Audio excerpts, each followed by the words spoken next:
भारतीय क्रिकेटपटू श्रेयस अय्यरला पूर्णपणे फिट होण्यासाठी अपेक्षेपेक्षा जास्त वेळ लागण्याची शक्यता. डॉक्टर्स आणि फिजिओजकडून विशेष काळजी. किमान आठवडाभर सिडनीच्या रुग्णालयात राहावं लागेल. पृथ्वी शॉच्या दुसऱ्याच रणजी सामन्यामध्ये वादळी द्विशतक. पृथ्वी शॉची चंदीगड विरुद्ध 156 चेंडूंमध्ये 222 धावांची आतषबाजी.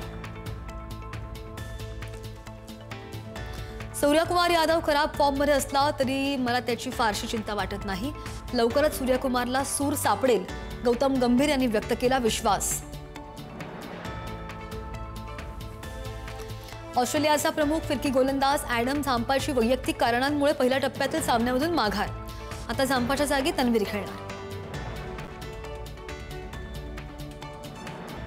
ऑस्ट्रेलियाचा कर्णधार पॅट कमिन्स पाठीच्या दुखापतीमुळे पहिल्या ॲशेस कसोटीमधून बाहेर.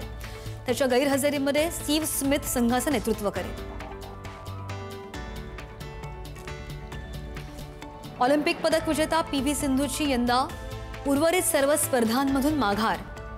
पायाच्या दुखापतीपासून पूर्णपणे सावरण्यासाठी सिंधूचा निर्णय.